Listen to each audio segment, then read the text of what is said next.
So because Trump has not met significant resistance in the House and in the Senate and around him, because he hasn't met significant resistance, he's now letting it all hang out, and he's now going full warmonger in a way that is beyond disturbing, I would say. It's super duper disturbing. So first, let's start with this.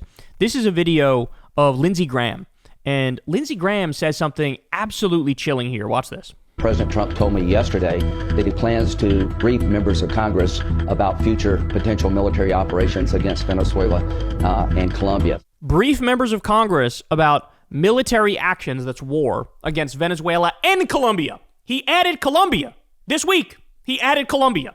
He had previously said, I'll get Congress involved. I'll brief Congress once we have Maduro's corpse in our custody.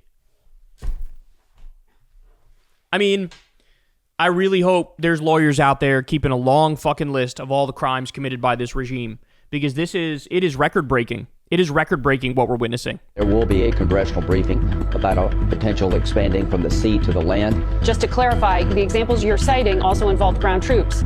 You said time for Maduro to go. Yeah. That sounds a lot like regime change. Are you talking about troops on the ground? I mean, this is disturbing. So they're openly talking about another illegal and offensive war, including a ground invasion against a country that didn't attack us, and everybody knows it didn't attack us, and they're not going to attack us.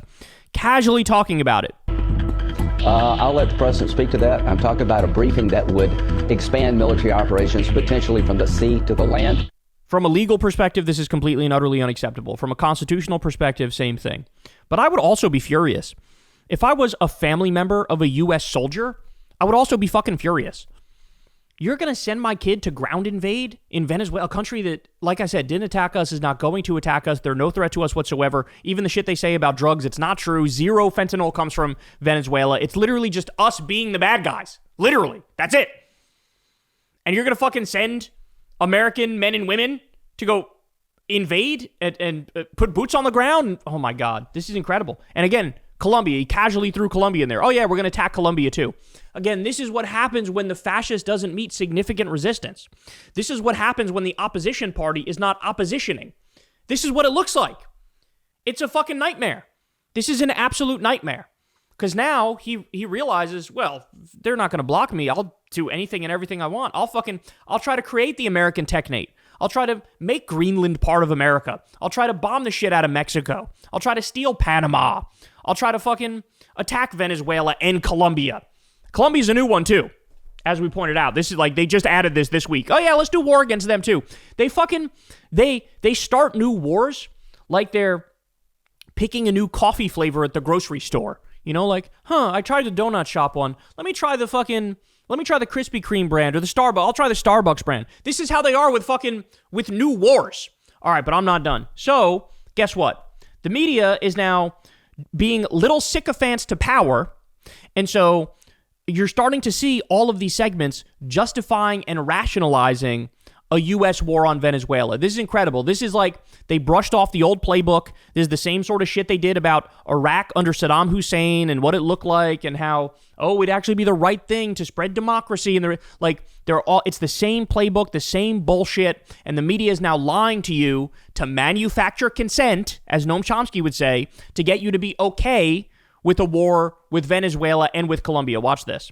Freedom isn't the only thing in short supply in Venezuela. Freedom isn't the only thing in short supply. How about freedom in America? How about that? We just talked about Larry Bouchard, the guy who got locked up for posting an anti-Trump, anti-Charlie Kirk meme on Facebook. And we're going to lecture the world about freedom? They're throwing people in fucking concentration camps with no due process. And we're going to talk about freedom? Oh my God, I'm going to lose it. I'm going to lose it. I'm 5 seconds in. I'm going to crash out, bro. Hunger, chronic blackouts, and a scarcity of essential medicines plague the country. Gee, I wonder why that is. Could it be because of our fucking total embargo on them, our sanctions on them, that we don't allow them to trade with the rest of the world? Maybe that has something to do with that, our policy towards them. Nope, probably not. Today, more than 70% of residents live in poverty. It is a stunning reversal of fortune for a nation that was once one of the wealthiest countries in the world.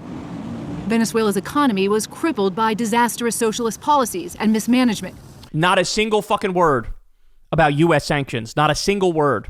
If socialism is so bad and it's going to collapse and it's so obvious that's going to happen, then why do we need to embargo them and sanction them and try to ruin their economy through our policy as the world superpower?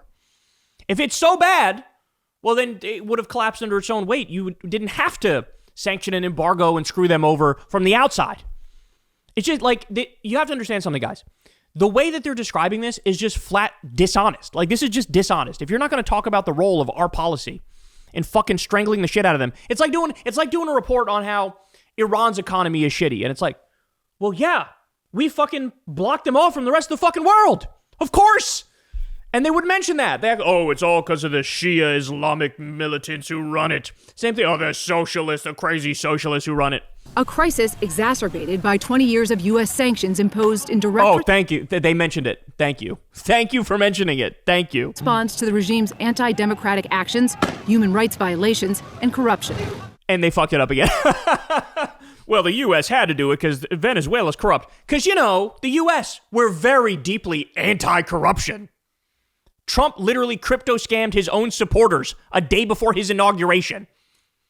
We're against corruption. Trump is doing a pay-to-play scheme to hand out fucking pardons and commutations like Skittles. He just pardoned George Santos, the most corrupt man on the fucking planet.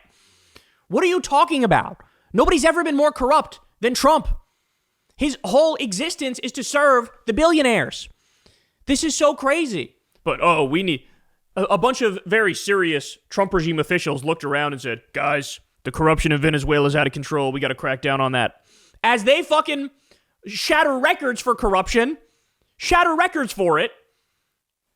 I can't. Tom Homan was literally handed $50,000 in a fucking brown paper bag, and these guys are going, we need to stop the Venezuela corruption. It's not like they're trying to make it seem like, the U.S.'s action vis-a-vis Venezuela was legitimate and justified.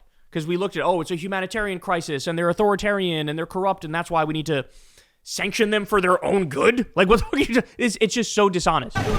That triggered triple-digit inflation and a humanitarian crisis.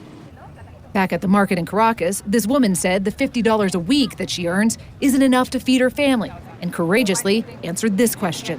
What do you think would happen if President Maduro was removed from office?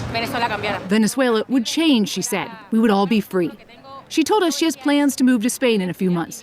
Nearly 8 million Venezuelans have fled the country in the last decade, roughly 1/5 of its population.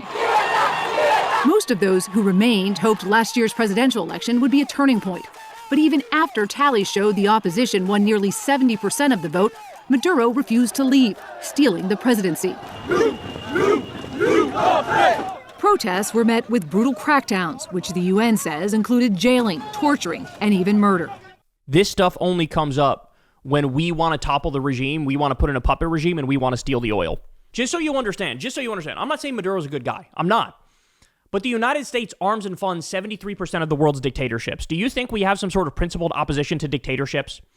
We're fucking arming and funding Netanyahu and arming and funding MBS, who's fucking beheading people for witchcraft and sorcery, right? No women's rights. So we are buddy-buddy with the most authoritarian of the authoritarian regimes.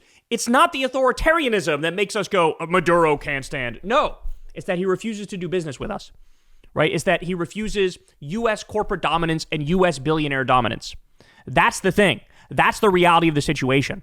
So, yeah, he's not a good guy. That's fine. Neither was Saddam Hussein, and everybody agrees. Yeah, he was a dictator. Yeah, he was fucked up, but we never should have done the war in Iraq. That was fucking stupid. And then here we are, come full circle, right back to it, and they do this stupid, we should care about democracy in this place. We don't even have democracy here. Trump is rigging the 2026 and 2028 elections right in front of our fucking faces. We don't need to fucking think about Venezuela. We just got to try to fucking stop that shit here. It's amazing. This is, and here, I'll read this tweet because it's exactly right.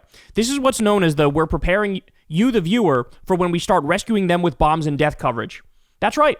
That's what this is. So now they bring in this fucking, the Ambassador James Story comes in, and he gives his fucking straight truth about Venezuela. And you're going to see, again, this is war propaganda. Watch. This is a very bad actor sitting on... Oh, is he a bad actor? You mean like Saddam Hussein? You mean like Gaddafi in Libya? Remind me what happened in those scenarios. You mean like fucking Bashar al-Assad? Remind me what happened. Oh, that's right. We toppled Saddam Hussein. And then that broke the fucking region. And it led to the rise of ISIS and Al-Qaeda. And it led to the fucking caliphate at the time. Remember that? We got rid of Gaddafi, who was genuinely a horrible guy. And now we have open slave labor markets in Libya. We got rid of Bashar al-Assad. And now there's a literal fucking former Al-Qaeda guy who's running the country. So spare me this fucking like, oh, they're bad guys. Fucking Trump's a bad guy. Does that mean Greenland should come and fucking topple us? Don't give me any ideas. Top of the world's largest known reserves of oil, plus the critical minerals that will fuel the 21st century economy. That is saying the quiet part loud. He just told the truth. This is what it's really about. The oil and the minerals. He's in bed with our strategic competitors. See? He's saying the quiet part loud. Look, man, he does business with Iran. He does business with China. He does business with Russia. What are we going to do? We got to take the minerals. We got to take the oil. They're saying it loud, bro. You can't pay your fucking bills, and they're talking about, we got to steal all these natural resources. Why? Not for you. You're not getting a cut of that, but for the billionaires. The billionaires who actually own our politicians and own our government. Jesus Christ. And how has he been able to cling to power for as long as he has? I mean, let's be very clear. This is a criminal organization masquerading as a government. That is like the perfect description of Trump. A criminal organization masquerading as a government. That's what this government is. Who is under indictment for narcotics trafficking, commits human rights violations. Someone who has used the apparatus. Human rights violations. Because, us blowing up random fishing boats in the Caribbean, that doesn't count as a human rights violation. It counts as murder and terrorism, but it doesn't count as a human rights violation. This is disgusting. Status of the state to throw people in jail, to torture them, to kill them. Throw people in jail, torture them, kill them. That's exactly what we're doing. Exactly what we're doing. Go talk to Kilmar Abrego Garcia. He was fucking tortured in the concentration camp he was illegally sent to with no due process. I can't, bro. I can't deal with this. Reports suggest Venezuela's opposition leader, led by Maria Corina Machado, has a 100-hour plan with the Trump administration for a peaceful transition of power. So after we coup you violently, then it'll be a peaceful transition of power. Quote, there's a possibility perhaps the armed forces might split, says Venezuela-based analyst Phil Gunson. There's a possibility they might oppose a new government coming in. So in other words, we got no fucking plan. We got no plan. We're going to go in there like cowboys. We're going to fucking shoot in every which direction. We're going to blow some shit up. And we're going to hope that this right-wing Western puppet hack who takes over the country is going to be welcomed with open arms. Just like Ahmed Chalabi in Iraq. A lot of you guys are probably too young to know about that. But they did the same bullshit with Iraq. They go, when we get rid of Saddam Hussein, the country will support Ahmed Chalabi, who's our guy. He'll be the new president. And then he was a total fucking fraud, a total con man. There was no popular support for him. Do you see what they're doing yet? Do you understand what's going on here yet? This 100% is about the minerals. This 100% is about the oil. This is about stealing the minerals, stealing the oil, letting Eric Prince illegally occupy a new country and give him a pet project. And at the same time, here we go. More strikes. U.S. carries out several additional strikes on 4 vessels in the Eastern Pacific, 14 killed with 1 survivor. So now we're bombing in the Caribbean. We're bombing in the Pacific. Basically, no dinghy fishing boat is safe anywhere near us now. Watch this. Disturbing to watch. I'm just warning you. There, somebody just got vaporized right in front of our face. I almost said evaporated. I almost made up a word, evaporated. Here's another one. Boom. Blown up. Fucking on fire. People dying. Death. Dinghy fishermen fucking not doing anything wrong. They were literally trying to pawn off a 2012, a picture or a video of a boat from 2012 with drugs on it. They were trying to pawn that off as if that just happened and that was one of the boats they just attacked.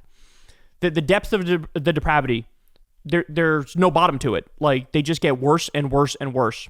And we know the names of some of these fucking innocent fishermen that they're killing. We know their names, bro. We know their names. And finally, look at this. Scoop. U.S. military officials involved with Trump's expanding operations in Latin America have been asked to sign non-disclosure agreements. When you believe in your war, when you know your war is totally legal and totally on the up and up and totally virtuous, that's what you do.